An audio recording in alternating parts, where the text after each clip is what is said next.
What's going on, Mudtrekkers? Welcome, Mudtrekker News. Email us at mudtrekkernews@gmail.com. Apologize about this late video. Today was my birthday, and I turned 40 today. And so Jenna, my wife, took me out to go get some dinner. So I'm very thankful for her.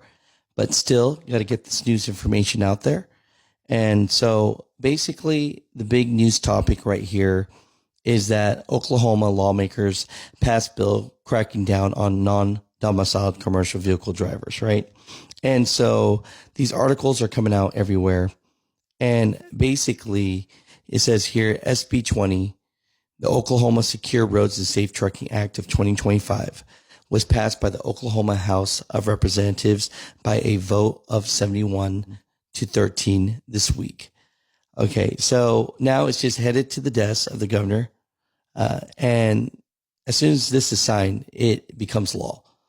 And so basically it says here, the bill forbids any non-domiciled commercial driver from operating in Oklahoma if they do not possess a valid work visa and meet identification requirements.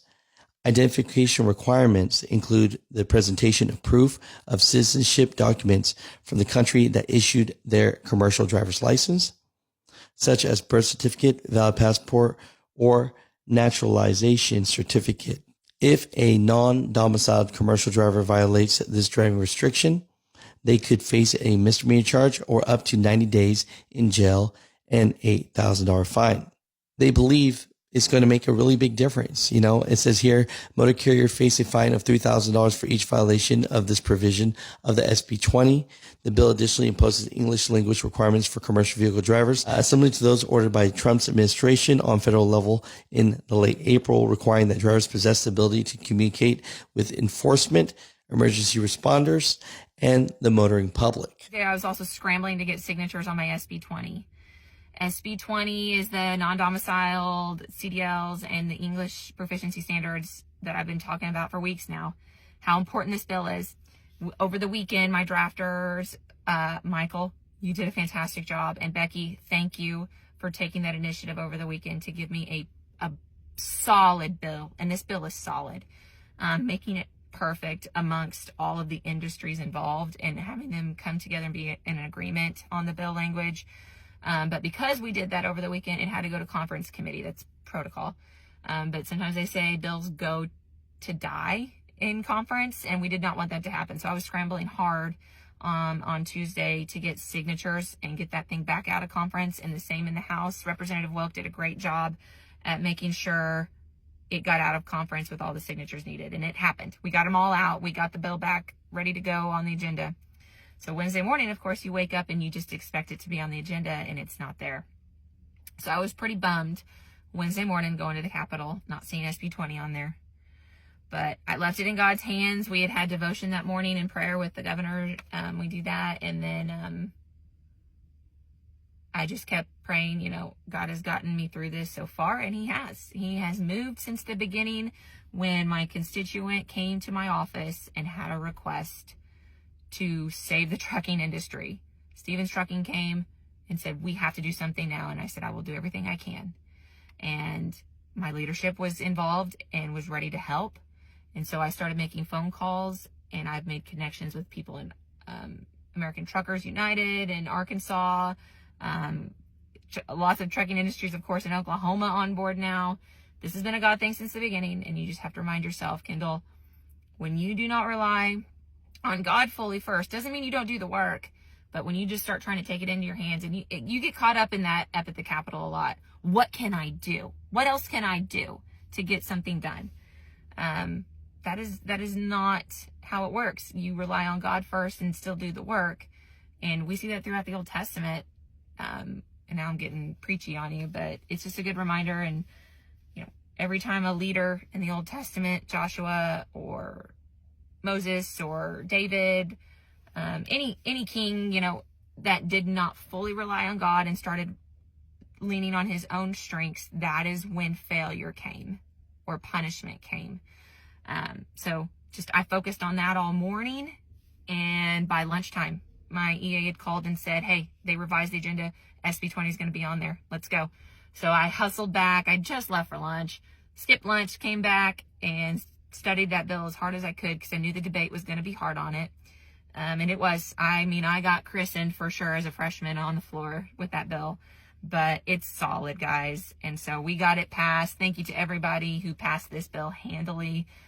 You voted for safe roads and saving our trucking industry in Oklahoma. So thank you. That means Thursday it went on the agenda for the House. Thank you, leadership in the House too. I mean, this bill has been harmonious in both chambers and with the executive branch. That does not happen very often, but this has been a priority bill since the get-go.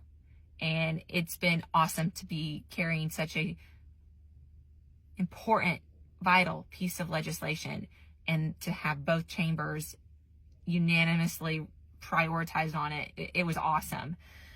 So it passed in the House. No debate at all. Wilt got away with it easy, but it's waiting for the governor to sign, and he told me he's ready to sign it. So be looking for that today, hopefully. The bill established fines of $1,000 for drivers and $3,000 for carriers for each language-related violation. So a little bit about this right here, right? So, I interviewed the American Truckers United, Shannon and Harvey, and I've had them on the show. And basically, they were trying to do this in Arkansas. And when they tried to do this, the bill got withdrawn. And so, interesting enough, a truck driver, that from this, the Senator Kendall says here, SB 20 passes with a strong approval. Thanks to Wilk for State House HD 20 for carrying this piece of legislation in the House today. All that's left is Governor Kevin signature. I appreciate American Truckers United leader Shannon Everett for all his efforts and prayers with this bill. And thank you to my very own constituent, Stevens Trucking, and Cole Stevens for asking me to help. So that's the trucking company and truck driver that asked for help. All his research and starting the conversation of this epidemic throughout the trucking world. And it says here, the future of our truck industry looks very bright. Thank you, Oklahoma representatives, for your overwhelming support for the Secure Roads and Safe Trucking Act of 2025. So interesting enough, American Truckers United has been pushing really hard. And that's why, President Trump made that executive order that everybody basically driving a truck has to speak English, right? And that was already a requirement. But this right here is now landing on Oklahoma grounds. And they're going to keep on pushing this and try to get to every state, waiting for the governor's signature on this. So, Mud Truckers, comment down below. What are your thoughts about this? Do you believe that this is going to help bring rates back up and help the trucking industry?